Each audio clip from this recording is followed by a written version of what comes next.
You're listening to the Loving Your Own Soul podcast, and I'm your host, Britt Olson. Guided by my own intuition, my intention is to deliver genuine conversations centered around health and wellness, spirituality, self-expression, and culture. In this space, I will provide you with real-life stories, theories, and inspiring perspectives to help you uncover and tap into your own true potential. I'm so grateful you've chosen to tune in with me on this mindful exploration to living a more fluid life through a deeper connection to the soul. Now let's dive into today's journey. Hello and welcome. I'm Britt Olson, your podcast host and holistic wellness coach, here for the purpose of guiding you to tap into your own true potential. And with that, I am so grateful to have you joining us here today as we have a very special guest on the podcast this month to really close out the month of March as we are now in Aries season. I'm an Aries sun myself, so my birthday season and just spring is blooming, hope is on the horizon. I feel like there's so much good energy just out there right now. I love it. But that's the duality. There's always positive and negative to everything. But in my foresight and where I sit right now, they feel really good. So today on the show, I'm so excited to bring Krista Williams on here for all of you for a very special conversation. If you are unfamiliar with Krista, she is the co-host of the Almost 30 podcast alongside Lindsay Simsick. And if you're not already familiar, I highly recommend you go listen to this top-rated podcast where they really focus on exploring topics like wellness, spirituality, entrepreneurship, and self-development. And in addition to the podcast, Krista and Lindsay have built a beautiful community, the Almost 30 Nation, in which they just launched a new membership this year, which is absolutely incredible. And the two have also built Podcast Pro, which is a program and community for really the opportunity to expand as a podcaster and work with the two of them from all of their knowledge that they have acquired over the years. I actually took Podcast Pro shortly before launching my podcast, and it was truly one of the most helpful tools aside from, the other million YouTube videos I watched trying to learn how to edit. But their program is really incredible. It truly just held my hand through understanding this whole process because it is quite an undertaking, I will tell you that. And I'm actually still in the process of manifesting that dream editor to come my way. So if you know of anyone, do let me know. And with that as well, at the beginning of our episode, it was so funny. Krista commented on my podcast art. And at the time, I was actually in the process, or maybe not then, it might have happened shortly after, but was considering changing my art. I think it happened right after our conversation. I actually ended up changing my artwork as I'm coming up on 1 year of the podcast. I wasn't really feeling the character of myself, wanted to have a real photo on there. But at the same time, I think maybe this week actually, or a couple days ago, Krista and Lindsay of Almost 30, they also changed their podcast art to real photos as well. So enough of the characters, caricatures, time to show real faces out here. But in all seriousness, Krista has really just been such a wonderful mentor and expander to me. She has really shown, not only myself, but so many of us how to show up as our authentic selves, speak our truths, do the work, then do more work, and really just expand out fully as possible in this lifetime. But today, our conversation, we really talk all about Krista's experience acknowledging and working to heal her own mother wound over her lifetime. We chat female friendships, we go into some wedding planning experiences, family dynamics, just all the good topics. Honestly, this was a really fun, laid-back conversation. And while we do talk a lot about the showing of Krista's mother wound through childhood, adolescence, and college, I do want to point out that this wound can also kind of start peaking up at other ages too. Maybe it gets triggered later in your 20s or 30s, or even when raising your own family. So if you haven't felt this yet, it might be time for some introspection because there is always room to heal and evolve for sure. But Krista just really explains this so profoundly due to her own experiences, the work that she's done. And I am just so grateful, as I made a lot of connections during this conversation, and I have no doubt that so many of you will too. Before we kind of get going here, for anyone who's not familiar with the mother wound term, we touch on it a bit, but I did just want to briefly kind of give you all the download as to what the mother wound is as per psychology today. So the best way to think of the mother wound is as a loss or a lack of mothering. Now, this is typically a deficit in the mother-daughter or mother-son relationships that gets passed down through generations, and it is a reflection on how we have experienced parenting and then how we parent. While not a specific diagnosis, so to say, it is a way of really just looking at how current codependent behaviors may be linked to missing elements in one's past. And this can kind of show up as children who are raised by alcoholics or addicted in substance abuse or addiction, mothers who have mental health conditions, either undiagnosed or untreated, can also kind of struggle into their own adulthood. However, there are also children who are raised by mothers who do not have these challenges.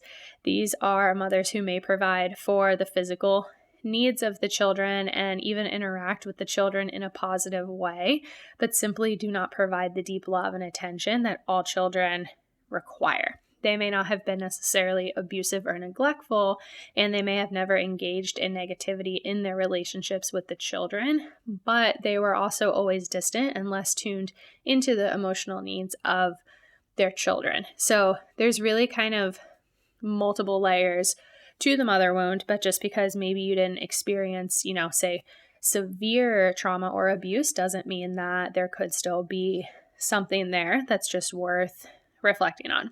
And as we speak about the mother wound with Krista, we also dive into female friendships, which was very interesting. But this whole conversation also really pertains to relational wounds and wounds that can be felt through various relationships and experiences we've encountered, not just the mother-daughter, so to say. There are father wounds, friend wounds. I even have certain situations that occurred during my 20s that I see triggered unhealed parts of my inner child that I'm now working to shake and untie and heal all of these. So I think the main point is really just that we are all human. We all go through things. Everything affects each of us differently, but it's also our responsibility to do the work, cut the cords on anything limiting our fullest potential or expression of ourself.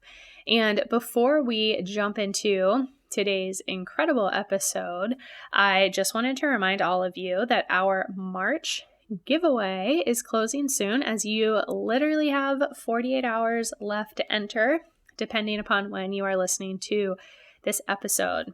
For anyone who's new around here, for the month of March, I will be giving away one of my moon cycle oracle card readings.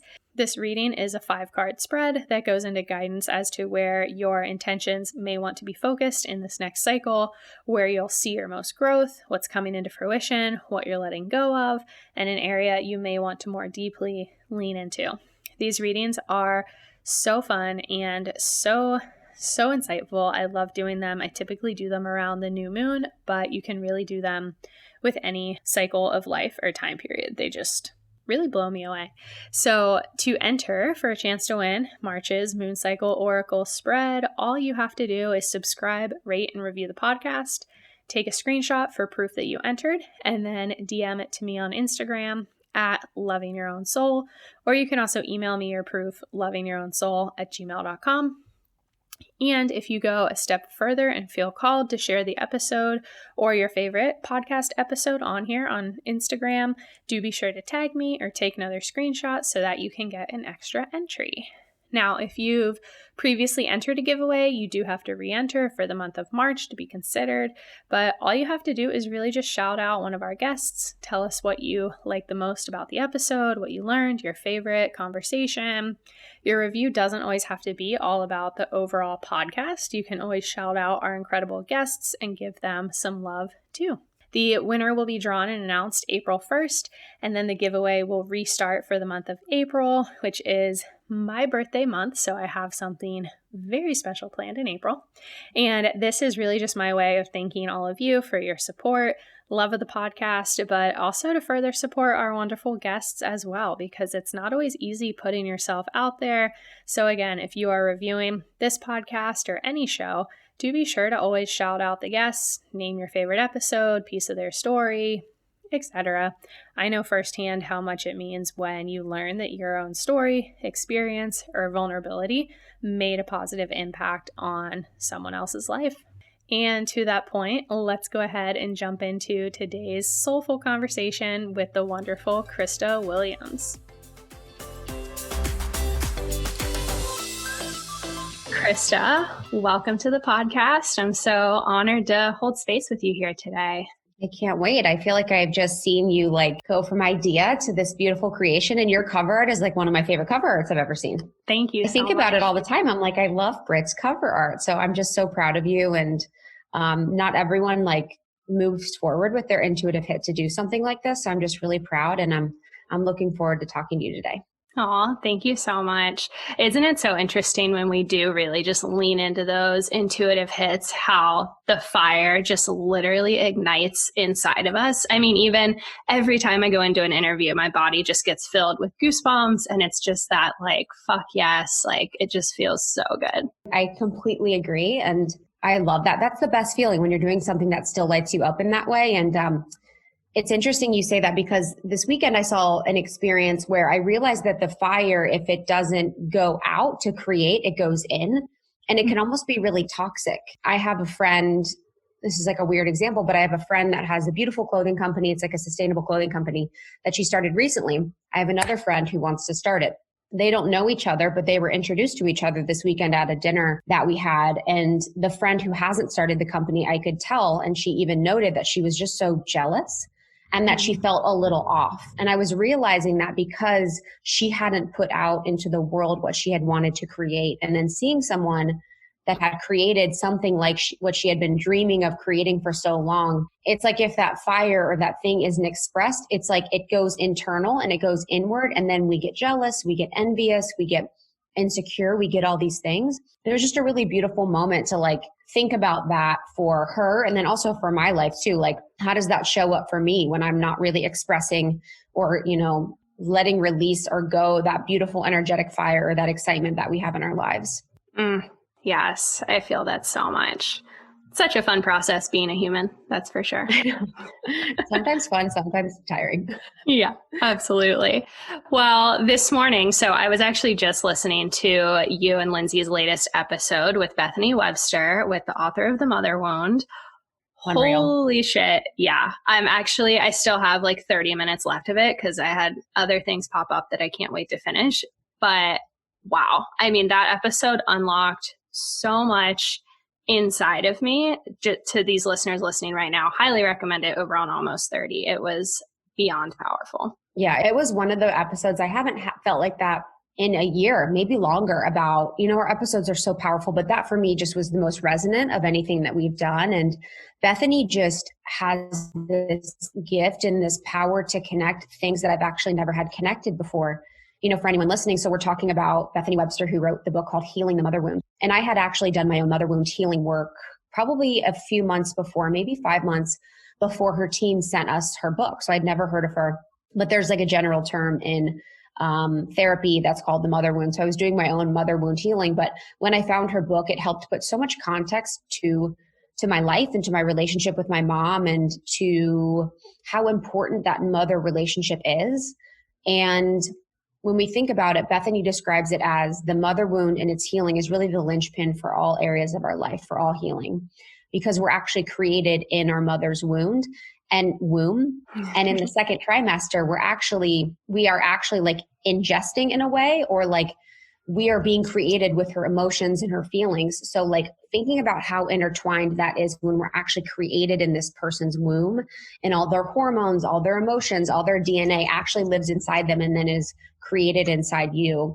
It just couldn't be more powerful. So I always emphasize or suggest for people, if they have a mother issue or not, if they feel like they have a great relationship with their mom, there's always opportunity to really learn more. Because I do actually feel like the people that believe they have a beautiful relationship with their mom is really beautiful, but there's always things that have impacted us in a way that we didn't even realize when we were young that could be still running today. And sometimes when we believe that we have a really beautiful relationship with our mom, it's like it limits us from really looking at what places to which we could be impacted that need healing or need support. I was on the opposite end where I had a challenging relationship with my mother, and I was always really looking at it in my life. And this has just been the most healing and helpful information that I've ever come across. Yeah, it's so powerful. And I think too, something that kind of came to mind as well earlier today is the fact that it's not as if our moms did anything with like malicious intent to us and like did these things on behalf of, oh, I'm really going to mess her life up now.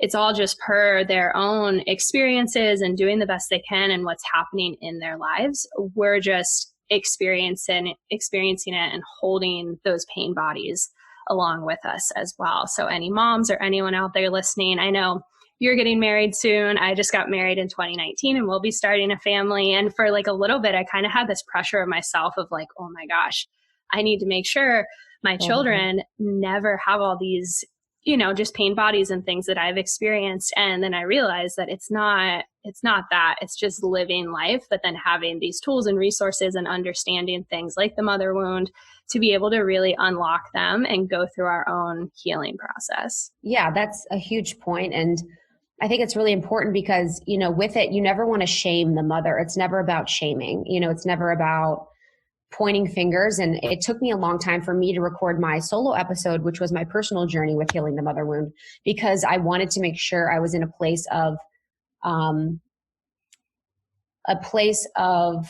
purpose rather than pain and being like, she did this, she did that, she did this, and really just explain my side of the story, which seems like there's sides, but just my experience and my truth. And, as a liberation opportunity for women, like my mom has a mom, and so my experience with my mother is healed through my mother wound healing. And her experience also was just as painful, if not mostly more than mine was. So I'm hopeful that mothers would see it as an opportunity to liberate themselves, liberate their daughters, and really use it as a tool moving forward, especially on our own daughters. And I think for me, that's made me kind of think about having kids a little bit later because I want to be as healed as possible. I want to be as conscious as possible. I want to be as healed as possible. I want to be in a really beautiful place where I'm ready to almost turn my life over in a way to this being that's really going to teach me so much about myself and so much about my relationship to the world. And then I will say to that too, is that sometimes within the health and wellness space, it gets a little challenging because we are so versed in therapy, psychology, these types of terms and terminologies that sometimes we can really prohibit ourselves from like being in the moment or just being more forgiving with ourselves and expecting perfection because we know better. And I also want to balance that too, where I'm trying to be as healed as possible, but also, I'm going to be learning. I'm human. I'm still going to mess up and just being okay with that during the journey as well. Absolutely. So transformational.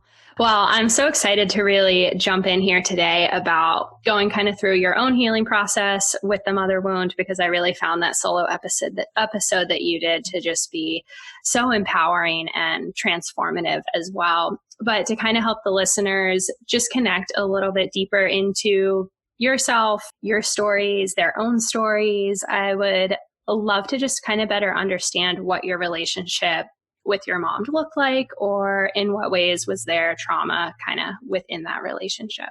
Yeah. So I grew up, just for context, I grew up in like a small town in Ohio, just outside of Cincinnati. So in the Midwest, it has a very particular way of life, which I'm so grateful that I grew up in. But the way that I experienced my relationship with my mom from a young age was pretty neglectful. I felt really neglected. My mom and my dad both worked most of my life, and we had a live-in nanny that lived with us. So most of my growing up was with her. Her name was Donna. And my parents weren't around a lot. They were kind of doing their thing. They were always out places or they were always working. So I felt really neglected. And then there was also intertwined with that a lot of mental health issues with my mom. She's gone through her own struggles with anxiety and depression and bipolar. And a lot of that was undiagnosed for most of my life. So it wasn't until my parents got divorced when I was around 18, that my mom really took it upon herself to start get diagnosed or medicated. But for her generation, it was really shameful. It was really shameful to have mental health issues. It was really shameful to take medication for your mental health. So she actually, never was open about it, never talked about it. And still to this day, although I know she's on medication, isn't really open about it because she feels so much shame. And so I was really just someone that was trying to figure out what was going on. I was trying to figure out what mood she was in or sort of what she was feeling. There was a lot of things unsaid, and being someone that's extremely empathic, I was always trying to sort of read how she was feeling and what was going on and figure out how I could be, of service to her or, helpful to her. I could really just get her attention because I really wanted that like love and affection. And through the years, there was things with eating and food. She had a really hard relationship with her body and food and really saw food as a threat to her existence. So I, sort of absorbed that in and really started to see food as something that was incredibly energized for me, where I felt fearful of it. I felt excited by it. I felt like it was my drug. I felt like it was my savior. I felt like it was the worst. I felt like it was all these things. So I had this really deep relationship entanglement with food that I still struggle with today, where food is just something that's really loaded for me. So there was that. And then there was some, talks of suicide and some other things that happened that are really personal to me and my family that sort of went on that I experienced. But all in all, it really made me to be someone that would completely abandon myself for other people. And I would just completely almost leave the room for people, where I would be listening so hard for them, or I'd be asking so many questions, or I would be prioritizing their needs over mine for so long, or I would just figure out what they needed me to be and I would be it. I'm like a master at that. And so it showed up in my life in ways that were really harmful. My relationship with my body, my relationship with my food, even relationship with men. My mom was very controlling and very manipulative at times. And I almost like took that on at points where I would be in relationships and be incredibly controlling. And then, as I've gotten older in my healing, I've seen the ways it's impacted me really beautifully, but I have to be mindful of. It made me the best interviewer that I think I am for the podcast. It's made me a great question asker. I'm a really good channel and I'm a really good listener. But all of these things have to be in balance with really making sure to not abandon myself like I was doing for most of my life. And I think a lot of women can relate to different experiences with their mom, but it's definitely been the most challenging one for me and the one that I've definitely learned the most from. Did this relationship kind of have just any like causation as to how you viewed yourself or even identified as yourself during this time? Yeah, for sure. I'm trying to think. So it's interesting. I was like, sometimes in my hypnosis or therapy, I kind of go back to the moment where I realized I had to like be something other than what I was. And it happens at like a very young age where you're like, okay, you're this little being. And then there's these moments where you're like, oh, actually, like I shouldn't be who I am because it's too much.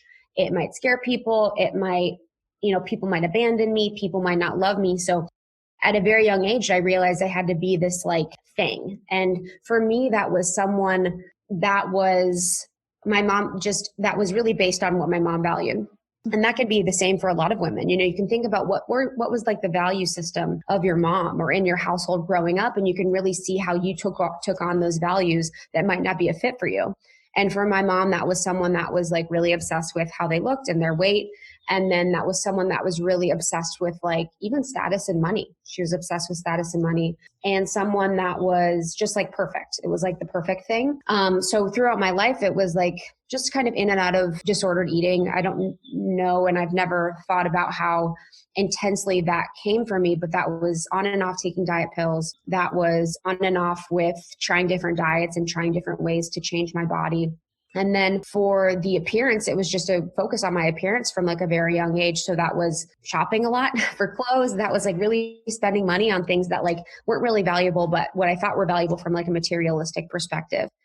And then as I've gotten older, I see the ways in which it's like a little bit deeper rather than surface of like how it's affected my personality. And it's more so related to like the abandonment of myself. And it's a really hard somatic experience that I go through. But if I'm with someone that I feel like in a very empathic, intuitive moment doesn't really care about what I have to say or, how I feel or anything like that, I can immediately turn and just figure out ways to make them comfortable, figure out ways to continue conversation with them, figure out ways to like make the experience really beautiful for them while completely leaving the room and leaving no space for any of my expression or any bit of who I am. And so that has been the one that's been a little bit more deeper that I'm really working on peeling back. So it started from the surface things of like body, how I look, money, whatever the things were. And then it really works into like the fine tuning things like that. And even goes a little bit deeper into things that I realize quite often where I'm like, oh man, this is a tiny energetic of me being controlling, and no one could put their finger on it, but it's happening from an energetic perspective where I'm being like energetically controlling. So it goes super deep, and it's just a really hard thing to look at, but it's liberating once you figure these things out, because you're like, oh, now I can notice and adjust. Yeah, absolutely. It's so crazy just how deep these wounds go.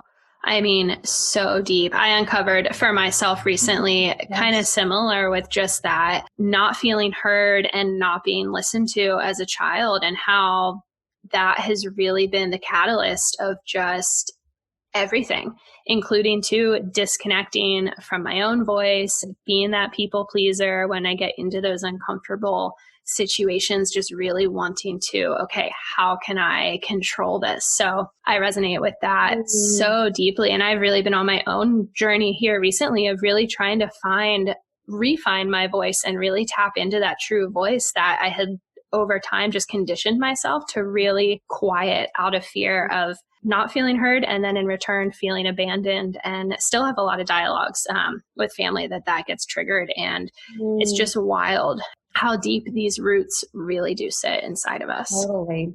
Yeah.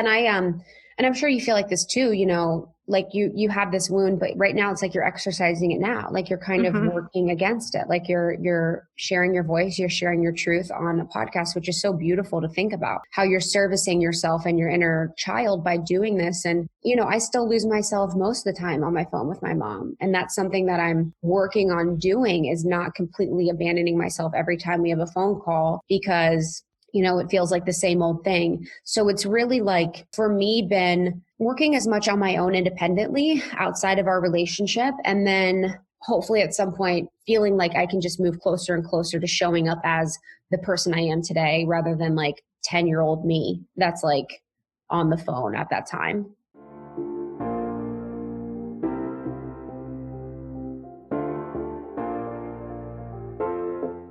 As humans, we want to naturally grow and to experience change. However, it's the fear of taking conscious action on these wants that keeps us stuck, keeping us unconsciously attached to an imbalanced life, attached to the habits and comfort that pain, suffering, fear, resentment, and limitations of our current realities provide to us. Whereas in reality, our true home, our real home, resides in a world of balance, a world we are aware of, yet also free of anything that no longer serves us. For balance is the key to life. Balance is the aim of all living creatures. We are all alive and living right now in this moment. Our earth is also alive. Our beautiful earth is mostly made up of water, and we too, as human beings, are made up primarily of water. Wherever there is water, there is life. And just as water must be kept in balance here on earth, we as human beings must also be kept in balance. After much discovery and witness to life's experiences, I created Ambu, a modern holistic wellness company. Ambu is a company designed to truly realign you on a mind, body, and soul level. Through my holistic wellness practice, my intention is to guide you to a more rightful and truthful way of living. A simple guide that complements and enhances where you are right now. Real change happens from within and is the key to not only transforming yourself, but your experience of the world around you. Together, I will work with you to uncover your why, adopt sustainable practices for long-lasting lifestyles, and expand to your fullest potential. Our lives, and especially the world of health and wellness, has gotten far too complicated over the years. Through my work with Ambu, I strip it all back to the beginning of time. Back to the basics, in order to bring you full circle, not to a new self, but back to the essence of yourself, your one and only authentic self. Ambu offers a variety of programs and resources, each built with intention to target how unique we all truly are. So let's guide you back home to a life in balance through our modern holistic approach to wellness. To learn more, visit us at ambuwellness.com or connect with us on Instagram at Ambu Wellness, and let's transform together.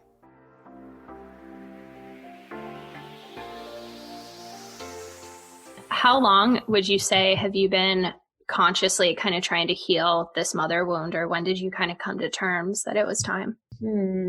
I remember in high school, like it was like kind of, and it wasn't part of my brand as like a high schooler in Ohio, but it was something people sort of knew about my experience, that it was like very challenging. It was sort of known thing. And I would express it with my friends and even my friends' moms. Like I would be very close to my friends' moms because I was searching for that like matronly, that maternal relationship with people's moms. And then in college, it just got to be the point where it was really bad. I think my parents were separating. There was a lot of things going on there at the home. And I was going through my own process. I had a really hard couple years in college. So we were just coming at it with like this extreme trauma with unawareness to it. And so I remember in college, this period in time where something really crazy happened between us. And I was like, oh, this can't happen anymore. And I decided to make a boundary that I wasn't completely aware of at the time. And I just was able to completely kind of cut myself off, or like just create a boundary in my mind where I wasn't going to show up to the relationship with loaded emotions or expectations or anything but the bare minimum. I was just kind of showing up like, hi, how are you? Like acting like it's something I talk about, but it was like, for me, it was helpful to treat my mom like a stranger. So I did that for about 4 to 6 years when I was in college, and even when I moved to Chicago after school, which was really helpful for me. I mean, having a boundary and, creating this sort of structure for our relationship that really worked for me, so I could really figure out who I was. And then the actual mother wound identification and the mother wound work of that goes a lot deeper than just putting up a boundary and creating like a new established paradigm of your relationship, has probably been the past 2 years. And that's more so been solo work. So none of this has really involved my mom consciously, only a small bits because she's listened to the episodes. But it's really something that like I find to be helpful to be doing on your own. How was that emotional ride just through the last couple of years, just the whole uncovering it and then being someone who is in the public spotlight and having, feeling called to speak on these topics, which has been so impactful for so many, is a big piece of your journey, but then also, having your mom listen and just all the things that unpack with that. Yeah, it's something I never thought I'd have to deal with, honestly, in my life.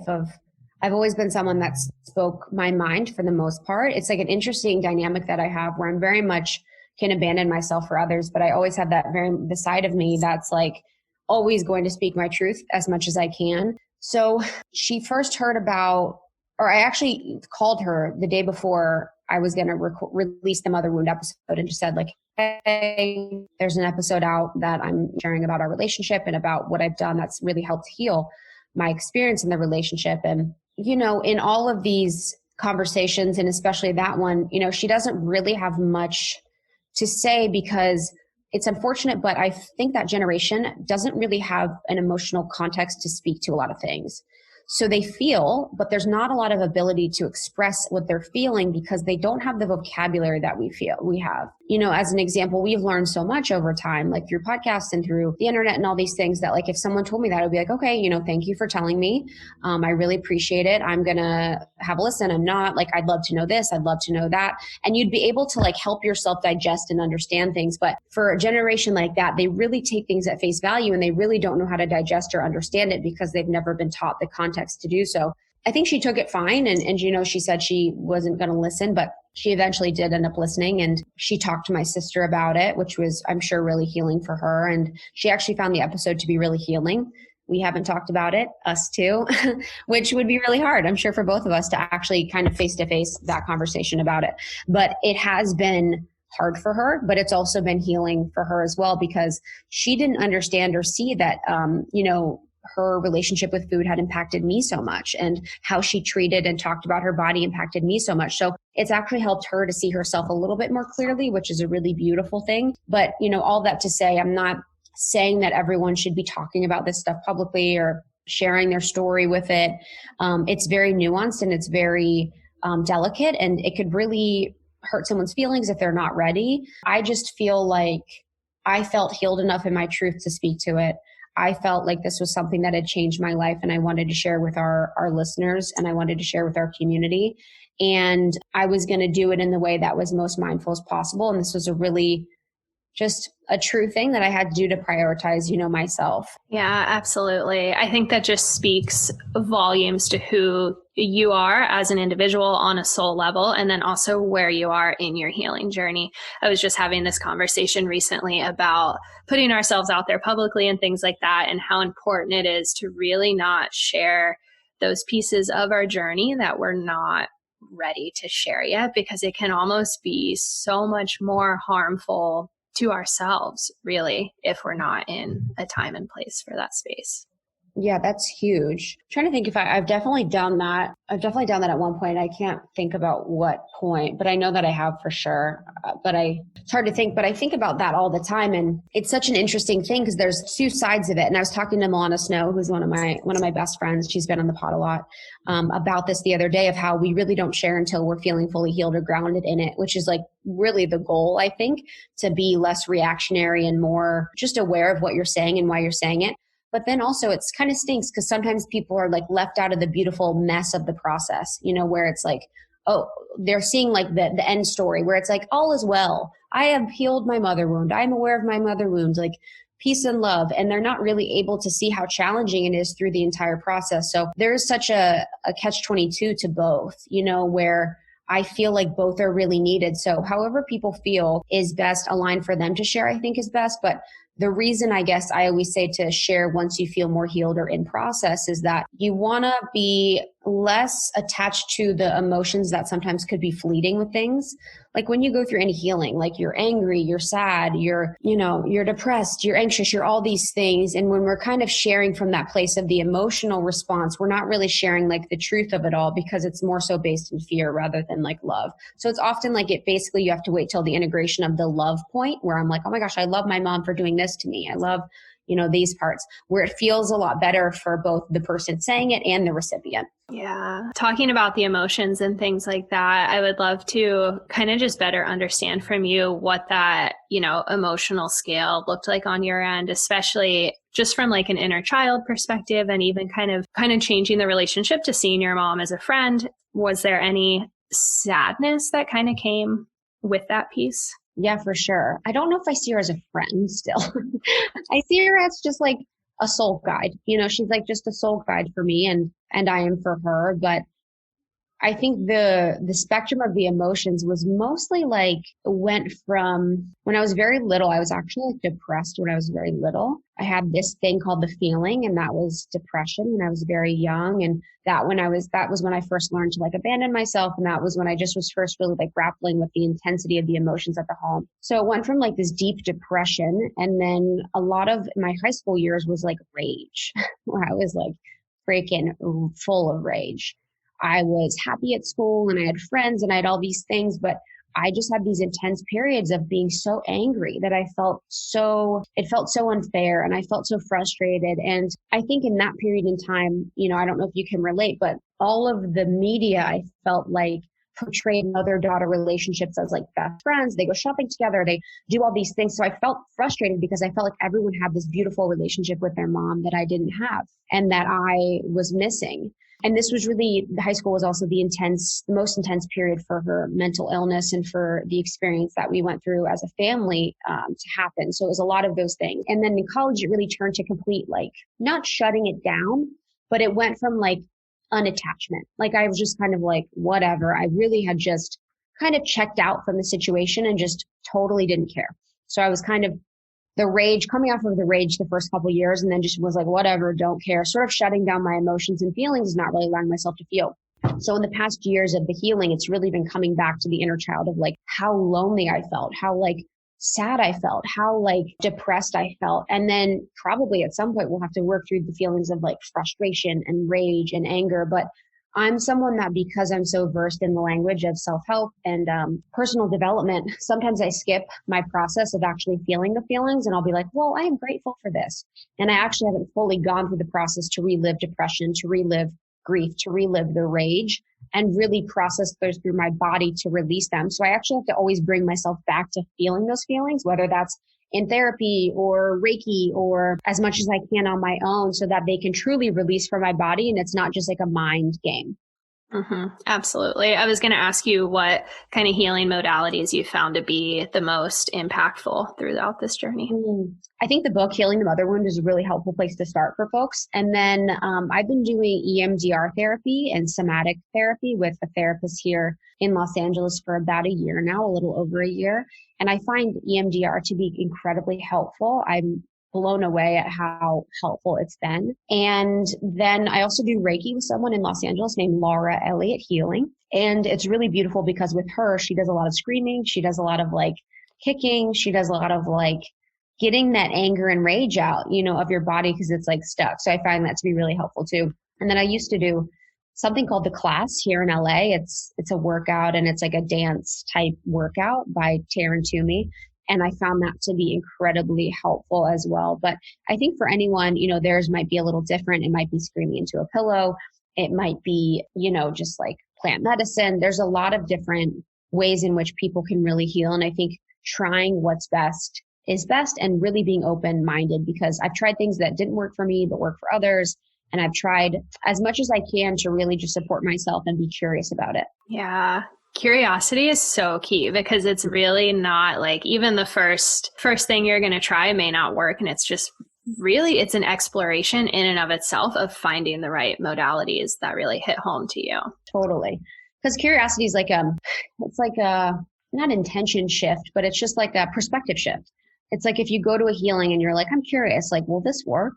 It's so different than like, this needs to work. Like if this doesn't work, I'm not, because then if it doesn't, you're let down, you're sad, you feel lost. But it's like the curiosity in life and especially in healing is so important because when we're taking it really, like as an example with my mom, how she was very energetically controlling, it was one of those things where we all were like on edge whenever she was around because we were just so scared of what was going to happen. I have a little bit of that sometimes with the team when I'm not feeling super supported, when I'm not feeling like everyone knows what they're doing, or when I feel just like a little bit worried about what's going on because that's my security. My team is like my security because it's, foundationally our money. I noticed that about myself. I was like, ooh, there's sometimes when people feel like a little bit like they have to stand up straight or they have to like kind of be on their best behavior around me because of like an energetic control that I'm really, exerting. And I was like, oh, that's like fucking depressing. I mean, that's really sad. If I think about it, I'm like, oh my gosh, I try to be the best person that I can be, blah, blah. But it's like, I had my moment with it where I was like, oh, this is depressing. But it's also just getting curious about it. It's like, oh, when is this happening? Like, when is this happening? What has led me to have this happening? And like, how can I sort of pull back and how can I sort of like play with this energy so it doesn't feel so sad and it doesn't feel like it's part of my identity, but really just part of my experience of unlearning. Aside from that work dynamic, have you seen this kind of bleed into other relationships, whether with your partner or even, female friendships? That's kind of a whole nother sector in itself. Huge. The craziest one was, I don't know if you've gotten to this part of the Bethany episode yet, was about friendships, female friendships related to being in a friendship group of 3 with women. Oh, I've not gotten there yet. Oh my God, So I have always been someone that like, not always, but I think maybe in college or maybe after college, I realized I was like, oh, me and groups of 3 best friends does not work.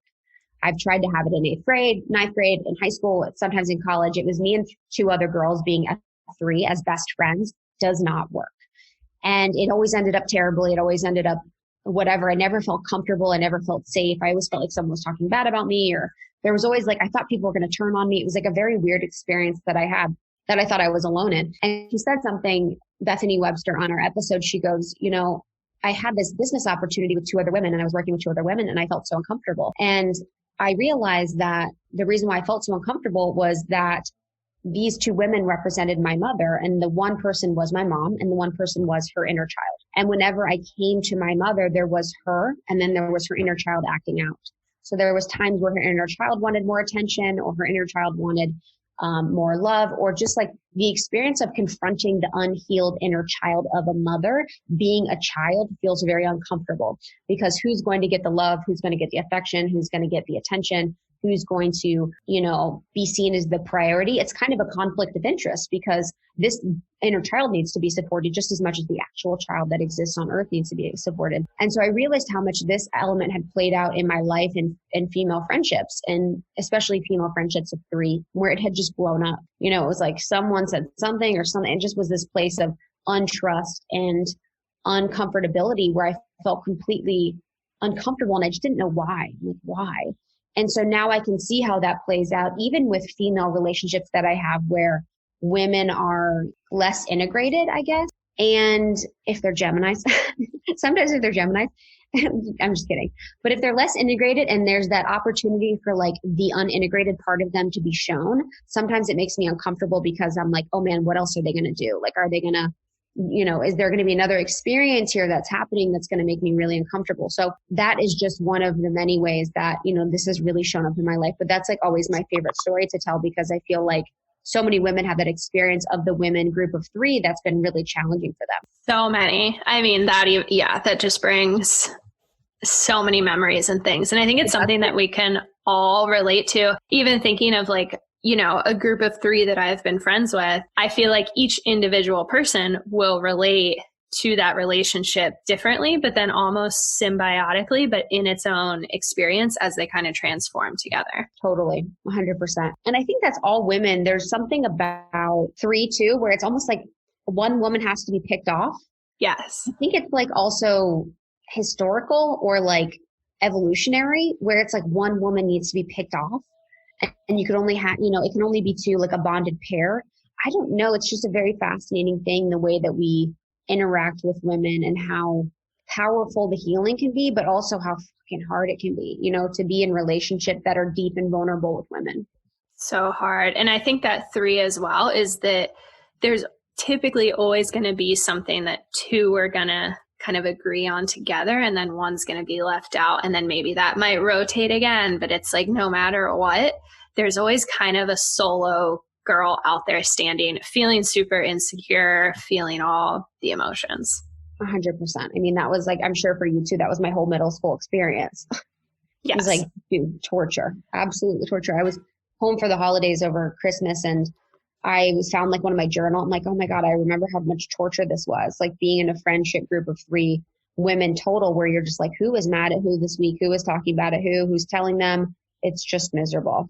It is. It's so scary. I had even actually, speaking of journaling, had stopped journaling in middle school and high school for a period because a friend had found one of my journals and like read it when I was in the bathroom or something, then went and told everyone about it. I was like making notes about like a neighbor boy or whatever.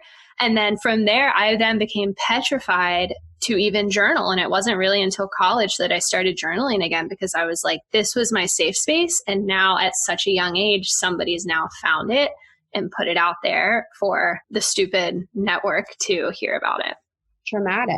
It's traumatic. I had a journal. I had a boyfriend when I was like in high school. I was like 15 or something, found my journal underneath my bed. And so now in my journal, I write like really poorly so no one can read it. Totally. Sometimes that just happens naturally too. Yeah. What does your relationship with your mom look like today? I would say that it is, whenever I want a little bit of a spiritual progress check, I can always count on family or my mom for that. If I want to like just an insight into how I'm really doing spiritually, how loving I am, how open-hearted I am, how accepting I am, how patient I am, I can always go back to her and really check myself on that. I would say that it's better than ever, but that doesn't say much. And I don't mean that poorly. I just mean that truthfully. We have a fine relationship and she's been helpful for me for a lot of different things, but I really want to get to the place where I don't abandon myself every time we talk on the phone, where I'm not like talking to my friends or on interviews or on Teams and I'm like, da, da, da, da. And I'm just kind of being really open and honest. And then I'm getting on the phone and completely like, hello, and just scared to speak my truth and scared to be myself. So that right now is my work, is focusing on how I can not abandon myself and how I can almost reintroduce myself as the person who's, 30 years old to my mother as like, this is who I am now. And sort of, this is how I operate. And just, this is how I'd like our relationship to be. So I think that's our next step together. It's just like a reintroduction of like who I am now, instead of me showing up as like the younger version of myself to every call and conversation, feeling like I'm a kid. Totally. That's honestly really helpful for me to hear, because I get kind of frustrated with myself as to why do I turn where I've got it, I'm me. And then the second, you hear that voice on the phone, it's like, oh my God, isn't that crazy? Yeah. The other day, I almost because I've been acutely aware of when I'm abandoning myself lately. And so it's actually getting harder for me to not. And I was like in the car and I just all of a sudden was like, said something that felt like my actual personality. And I was like, I don't even know what she was talking about. She was talking about something. And she's like, are you okay? Because I showed up and I was like, yeah, I'm fine. And then I literally just hung up because I was like, I can't not do this. I fully cannot do it. So I hung up, I called her back and I literally abandoned myself again. But I felt myself for that one moment. I was like, oh my God, here I go. It's me. Yeah, honestly, it's me. Hello. Well, I know that. So I'm curious to hear. So I was just married pre-COVID. Thank goodness. Very lucky for that. Yeah. Definitely love to everyone who's, just the last year has been gnarly. But I know you've got a wedding coming up at some point. With my own experience, I mean, there's a whole spiritual journey that really goes into the whole wedding planning process, as I'm sure you've witnessed already. But will your mom, is she going to be a part of your wedding? Has she been involved in your wedding? Has that shifted at all? Yeah, I love that question. And I love it because I can kind of give my mom props a little bit. One of the benefits of not having a really close relationship or the feeling of abandonment that I had really provided me this foundation to be fiercely independent. And I've been like that my whole life, where I just do my own thing without caring what people think, whatever. So with my wedding, it's been really beautiful because I'm also fiercely independent with it and I can do what I want. She's never once been she's very religious, or she's pretty religious, not very, but she's never once said, have it in a church. She's never once said, do it like this, have this person, whatever. And Justin and I are really having a wedding that is fully our vision and is in no part our parents' vision at all. So I feel incredibly grateful that they were supportive of that, and they're going to be in attendance and they're going to, do their thing and participate. But there has been no part that has been any but our vision, but ours. I love that so much. That's so exciting for you guys. Did you have that same experience? I did. We held very tightly to our vision. We did a destination wedding and it was honestly the best thing ever. Did you go to the Caribbean? Yeah, we went down to Rincon, Puerto Rico. It's on the western side of the country. Have a house there. It's the best. Oh, cool. Yeah, I love it over there. Had the whole villa on the ocean, kind of like backyard beach wedding. It was honestly perfect, down to the music. And we just really held so tightly to the way we wanted to do it. But going through it, I mean, it was blood, sweat, and tears to get there, and wanted to give up. It was just all the things. However, we really just kind of intuitively, I was like, this is how it has to be. And I really don't think I can get married in any other environment. And when it came down to the week of, everyone arrived, it was like the veils lifted. It was finally just understood the vision that we were after and the experience that we were also really gifting an experience to our guests as well, to really share just travel and community and love and just really letting that inner child play. Yeah, it's so interesting because, for me, and I don't know if this was for you, but if I was really I have my best friend from home, we talk about this openly. She has a very enmeshed relationship with her mom. So that means that mom is very much doing everything, very much in control. So, there's just a lot of ways that can show up within, especially things like wedding planning, differently for women. But I mean, your wedding sounds like a dream. It really was. We were, so fortunate. And I'm sure yours will be. You guys are going to Mexico, I think, right? Yeah. Cabo. Cool. It's going to be so fun. Well, as we kind of wrap up here today, I do love to close all my episodes with some loving your own soul questions, which are just some on the spot questions so everyone can get to know you a little bit deeper. But before we jump into those, where can everyone find you to connect further? Oh, yeah. I'm on Instagram. It's Krista, ITS Krista on Instagram. And then Almost 30 is on YouTube, wherever you listen to podcasts, on Spotify, iTunes. Almost30.com. We have courses and programs to help people in their evolution. And then Almost 30 podcast on Instagram. Love it. How has that been on YouTube, by the way, putting up real videos with the podcast? It's good. I've never watched a single video. They're good. I've never watched one because I'm a little bit terrified to be able to look at myself for that long. But it's interesting because I love watching podcasts on YouTube. Like I really enjoy it, even if I'm not watching it, but even if I can just glance at it every once in a while. Mm-hmm. So I know that like it's a great outlet for people. So it doesn't have to be if someone's wanting to start a podcast, like their first step or their first part of the process. But over time, it just felt like a next step for us. Yeah, absolutely. It's so fun. I love that you guys do that. Well, some loving your own soul questions. So first question, if you had no fear, what is one thing that you would do? Probably stand-up comedy, to be honest. Cool. I have a guy working for me. He does stand-up comedy. And I was like, I'm so enthralled that you do that. I love that. That's incredible. Yeah. It'd be the hardest thing in the world, I think. And I just think like nothing would feel better, than making like a room of people laugh. And it's an art. So I think that would be probably what I do. Cool. What color resonates the most with your soul? Yellow. I love yellow. Yellow is so fun. Yeah. So you just had your birthday. So I know you're a sun Pisces. Do you know your moon and rising sign? So I'm sun in Pisces and then I'm rising Virgo, which feels very true. All my best friends are all Virgos. And then I'm moon in Sagittarius. I'm a Sagittarius moon as well. There you go. Yes. So fun. What is your human design type? I'm a projector. I'm a 3/5 projector. Cool. Love that. What is one thing that you're most curious about right now? I'm really curious about, I think everyone is, just like the future of the world.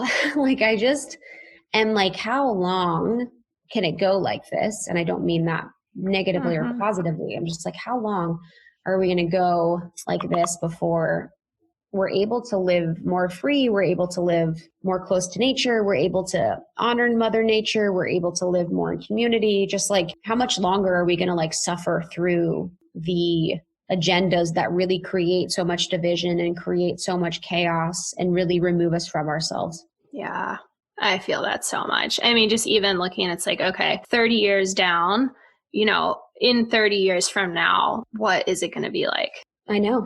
That's exactly it. And how much I always wonder too, like how much is in our control and how much is already like predestined, like I think we do have free will, but oftentimes I think some things are sort of written in timelines, but yeah, it's so curious of like how much of what we can do today would impact where we go in the future and what really matters for us in the future. And will it end up working out in our favor? Like, I think there's so much doom and gloom all over the media, but really there's so much more light than there is dark. And how can we bring that more to light so that we feel and know with greater faith that everything that will happen will be for the best? Completely agree. What is the craziest thing you've dreamed about?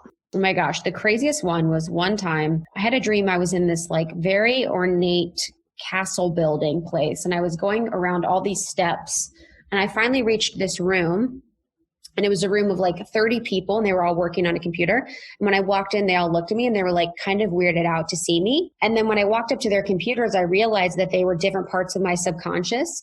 And so they recognized different parts of like my expression. So one person was on their computer and she was like working on my body beliefs. There was one person that was working on my relationship beliefs. And then I started to talk to these people about how I wanted to reprogram my beliefs around these things. So I was essentially like in this room reprogramming my subconscious. And then the police came. And then I got had to run from the police that were arresting me for being in the room to reprogram my subconscious. And eventually I kind of got the power back in my dream and came back in the room with everyone that was doing it and sort of kept working. But it was so weird that I actually could see the people in my perspective that were responsible for my subconscious and the room that was responsible for my subconscious. And that there was people that arrested me for that. And I didn't know if it was my conscious mind or sort of what that was, but it was fascinating. So cool. Mm-hmm. It was my favorite. I was that it was probably the most. I've had tons of crazy dreams, but that was definitely one of my favorites. It's highlight into what's actually going on. Those are the best when they happen too. You're like, oh my God, life is so mystical. When that happens, you're like, wow, life is pretty cool and interesting. And, dreams are so important because they bring magic to our lives. They help bring that beautiful element of a spark to everything where you're like, wow, I was able to use my imagination. I was able to think about this. I was able to do this that we can't presently do in our waking life all the time. Yeah. I love dreams. They're so fun. The best. Yeah. Feel like dreams also, at least for me, they kind of highlight unhealed parts of me or even pieces that I'm like, oh, I thought I worked through that. But why am I still having this angry dream of like a high school boyfriend cheating on me? So they're so telling. I mean, 100%. I totally agree. Well, final question that I ask all of my guests. When did your exploration to diving deeper into your own soul first begin? And how has it evolved since then? I think it began when in high school, I actually dated my twin flame. And a lot of people don't end up with their twin flames. Justin's my soulmate, but I dated my twin flame. And when I realized how powerful that was, like that connection was, and how, it was just profoundly transformational and spiritual for me and eye-opening and awakening. So I've actually grown a lot through love of other people. Like, in my deep, intimate relationships, it's been really awakening for me. But that experience, I remember, felt so psychedelic and felt so surreal. I was like, oh, there must be more to life if I'm having this weird, crazy, powerful feeling that I'm going through. And I knew that there was more to be explained, and I had to figure out what it was. So I remember that being like the first thing where I was like, wow, there's more to life if I'm feeling this feeling with someone else in this really mystical and weird way. Yeah, so cool. Mm-hmm. Love and relationships are so fascinating. Have you guys ever gotten a partner astrology chart and like put your charts on top of each other? Mm-hmm. Yeah, of course. I mean, gosh, we've had so many astrologers come on to do those, and those are really cool. We've actually did one for our business. So when we launched Almost 30 Podcasts, we did the astrological chart for Almost 30, which is really beautiful. She's a triple Virgo. So Lindsay's a Virgo sun, I'm a Virgo rising, and Almost 30 is a triple Virgo. And that was like almost even more interesting because it's like Almost 30 plays, it fits in with Lindsay and I. It was really beautiful. But yeah, I've definitely done our chart with Justin, and it's just always like, yeah, it's so fascinating. It's so fascinating. Well, Krista, this was such a joy today. Thank you so much for really just digging deep and sharing so much about your journey. This was so impactful. So thank you. No, I'm so proud. I've been like looking forward to this. I was wondering when we'd connect on the pod, and I just am so proud of you and everything that you're doing. And I just love connecting with you. I'm so glad I could come on. Wow, you guys, what an incredible episode that was. There were so many good takeaways. I truly hope this one meant as much to all of you as it did to me. Thank you again to Krista. If you haven't yet, definitely go check out Krista, the Almost 30 podcast, their Podcast Pro community. Krista and Lindsay really they've just built such a core community of women from all over the world. It's really incredible, and I feel just so lucky to be a part of their inner circle and consider them to be mentors and friends. And one last thing, do be sure to enter to win one of my moon cycle oracle spreads for the month of March by subscribing, rating, and reviewing the podcast. Plus, if you will get a bonus entry if you also share your favorite episode with us on Instagram. Be sure to screenshot your proof and send me your entry at Loving Your Own Soul, or you can always email me as well, lovingyourownsoul@gmail.com. Thank you again for tuning in, being a part of this community, and I look forward to continuing the journey with you again soon.